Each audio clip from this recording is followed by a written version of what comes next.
identity tulad ng inyong kaarawan at pangalan ng mga magulang at lalong-lalo na ang inyong credit card number. Payo naman ng Credit Card Association of the Philippines, maipagtransaksyon lang sa autorisadong credit card representatives ng mga bangko o kumpanya. Tingnan at i-verify din ang ID ng credit card agent kung maaari. Di ba sa restaurant pag magbabayad ka ng credit card, bibigay mo, tapos aalis yung waiter? Yun, yeah. Actually, Dapat doon mismo sa lamesa. I-swipe. Lang Sana naman. yung terminal. Kasi kunyari, ano, kukunin, makukopya na yung account number mo. That's right. Diba? Totoo yan. Kaya lang ito mga ito, kasi mga one time lang to, one time big time to eh. Pag nakuha yung account number mo, sa internet ha, ilalagay lang naman din yung account number eh. Ang order niya, hanggang saan ang limit ng credit card. Magugulat na lang yung may-ari pagdating ng billing dahil hindi niya talaga binili yun. Diba? So, ire-report na niya yun. So, tigil na yun. Sa mga manloloko. May mga ibang credit card companies naman, pag medyo one-time, big-time purchase, tatawag sila Tinatawag nila, did you purchase this? So, okay yun. Kaya lang, kung paunti-unti niyang inuubos yung... Minsan wais din sila that way. Ito, laptop eh. Kita agad nung credit card owner na, teka, hindi naman ako bumili ng laptop. Ang laki agad eh. Pero only after makarating sa kanya yung bill. Yes, sa bill na. Pero kung kunwari, hindi na bumalik, kasi may iba daw, sinabi daw, hindi na bumalik eh. Yun, duda ka na agad. Stop ka na agad. Oo. Okay, narito na, pinakuling balita naman, kaugnay na nangyaring gulo diyan sa United Kingdom. So, matotal, umabot na po sa 3 Pinoy ang bilang ng mga nadadamay sa kaguluhan doon. Sa Birmingham, binugbog at pinagnakawan ng isang Pinoy, habang 2 pa nating kababayan ang napaulat na nadamay sa riot sa London. Ayon sa Department of Foreign Affairs, tinangay ng rioters ang kotse ng isa sa ating mga kababayan. Habang ang inatake naman ang tindahan ng isa. Nasa alert level 1 pa rin ang DFA, ang London dahil sa nangyaring kaguluhan doon, pero unti-unti na raw bumabalik ang kapayapaan dahil sa mas pinaigting na pagbabantay ng mga pulis. Samantala, pinagluluksa naman ngayon ng buong Birmingham ang pagkamatay ng 3 Asyano sa gitna ng riots doon matapos silang sagasaan sa labas ng isang gasolinahan habang pinoprotekta nila ang kanilang komunidad mula sa mga rioter. Actually, pinag-aaralan nila kung sino tong mga rioters na to. Nagugulat sila ng mga bata, 16 to 24 years old yung mga naaaresto. At usually, yung iba, nakikisama na lang doon sa cause ng iba. O kaya, nakikigulo, yung mga walang trabaho. Tapos yung iba naman, kung saan daw nag-start yung riot talaga, talagang normal na yung racial discrimination. So, nahanapan nila ng outlet yung teenage angst nila. Parang nagdamay, parang nakisali na sila. Ilan na ba yung correct? Yung kulay natin, yun ang may trabaho dun. Ito mga nanggugulo, ito mga walang trabaho. Kaya all the more yung galit nila. Kaya nagagalit sila. Kasi nila kasi may alam nilang mga may trabaho itong mga Asyano at ibang nasyonalidad. Parang kinukuha nyo yung para sa amin sana. Parang hindi, magsipag sila. Kasi mga Pinoy doon, 3 trabaho. Correct. Sila mapili na siguro sa job.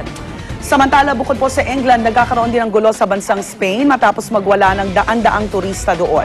Para sa ikalawang gabi, naglagay ng roadblocks at pinaputukan ng rubber bullets ng mga pulisang rioters na nambabato ng bote at nanira ng mga tindahan sa isang coastal resort doon.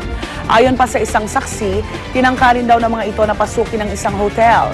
Arestado ang 13 French, 3 German, 2 Dutch at tig-1 Swiss at Slovene na kasama sa mga naghasik ng gulo.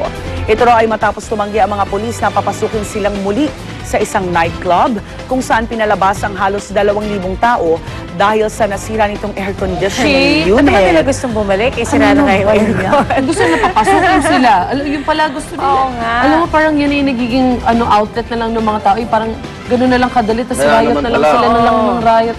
Emotional, no? Talagang sumasabog. Club, 2,000. Randa mo ba aircon doon? Kaya nga eh. Actually. Oo nga. Dikit-dikit na kayo. Tapos sa Spain, ano ba weather doon? Ano bang weather doon ngayon? Ang Europe kung ano nangyayari. Samantala, ito, sa South America naman po, sa bansang Colombia, patay ang isang lalaki habang 15 naman ang sugatan matapos silang suwagin ng toro sa isang bullfight.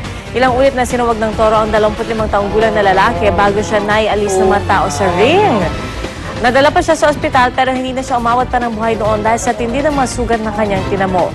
Kakaiba po at sadyang delikado ang bersyon ng bullfight sa Colombia dahil pinapayagan doon ang mga manonood na pumasok sa ring para asarin ang mga toro. O syempre, nako. Oh my. Takot naman yan. Nananahimik kasi yung toro eh. Oo nga, naasar Ba't yung niloloko? Asar ninyo. Tapos nung nasuwag, ang rescue sa kanya, may dala ding pulang Wala bandera. oo. Pakita ko, mamatay talaga. Kinaladkad pa eh. Hindi kaya doon siya May tamang pahumaraan. Wala bang ambulansya na Stretcher. nakastand? Baka stretcher. First aid. At ito, syempre, hindi kompleto ang balita kung wala balita galing China. Ano? Isang bata naman po sa China. Malikot ng mata. Nahulog sa isang malalim na butas habang nagtatabas ng damo sa isang burol doon. May lalim na 50 meters ang butas at nanatili doon ang batang babae sa loob ng 7 oras. 5 oras kasi ang lumipas bago siya nahanap ng kanyang pamilya na agad naman tumawag ng mga bumbero. Tumagal naman ng 2 oras ang pagsagip sa kanya dahil mano-mano lang ang naging operasyon at walang kalsada paakyat ng naturang burol. Nagtamo ng mga bali at sugat ang bata pero maayos na po ang kondisyon niya ngayon. Salamat. Bakit hindi makita yung burol eh? Pag natatakpan ng mga halaman, no? Oo. Oo nga. Ang trap. Buti okay naman siya. Ito kaya malikot ang tanong, malikot kaya ang babaeng ito nung bata siya? At marami bang burol kung saan siya nanggaling? Narito si Luan D. Good morning, Luan. Ligtas kaya yan? Yes, malikot. At maraming burol ng ipa. Good morning mga kapuso. Time for my early morning chika. Masaya-masaya po ang Pinay international singer na si Lea Salonga nang siya ang mag-number 1 sa jazz album category sa iTunes. Pinakamabenta kasi ang album niya The Journey So Far na isang live recording ng kanyang naging concert sa Manhattan, New York City. Labis na ikinatuwa ni Lea ang tagumpay na narating ng kanyang album at very thankful din siya sa lahat ng tumulong para mabuo ito.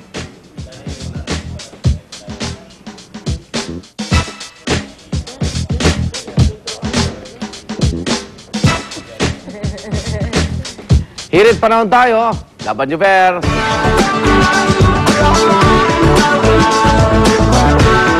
Bagong umaga, bagong pag-asa. Good morning, Igan. Good morning sa ating mga kapuso. Ito na po ang hirit panahon. Mula pa rin po sa pag-asa. Tuloy-tuloy pa rin po ang tinatawag nating intertropic. Anong nangyari? Madilim po ang kaulapan. Okay. Babalikan natin si Love para po sa ulat panahon mamaya. Ha? Ito na Okay na. Balik agad. Babalikan natin o paalam tayo? Kaahon sa burol. Okay na, Love. Anong nangyari? Hello! Ayan, nandito. Good morning. Once again.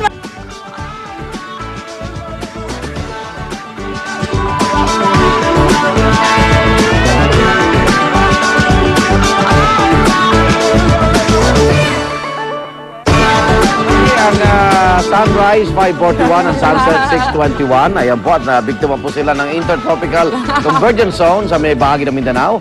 At yan po magiging temperatura natin sa buong maghapon. Maglalaro po sa 15, 24 sa Baguio at dito sa Metro Manila 24 hanggang 32 degrees Celsius.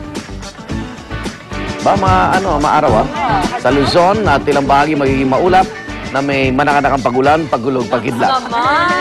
Asa Ikaw train. na ang bagong. Salamat po. Sabi naman ng pag-asa, walang bagyo until Sunday. Wala. Ay, salamat. Good At weather. payapa ang habagat.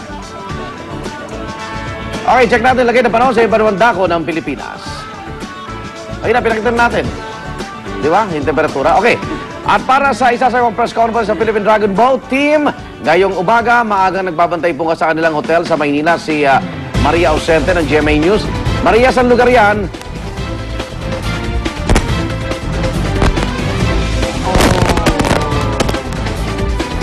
Medyo hindi rin po maganda ang lagay ng panahon sa lugar ni Maria Ausente.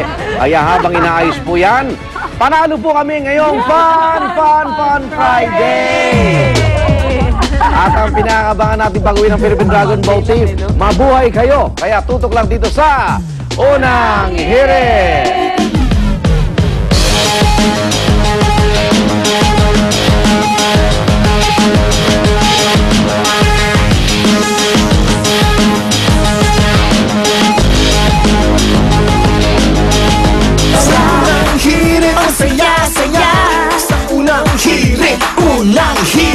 Unang hirit, mangungulat ka. Unang hirit, unang-una ka. Afford ko bang mag-beef araw-araw ng 14 pesos lang? Pwede! Sa CDO Ulam Burger, may lakas protina. 2 beef patties, 14 pesos lang. CDO Ulam Burger. Can afford mag-beef. Masarap ang gising tuwing umaga sa Unang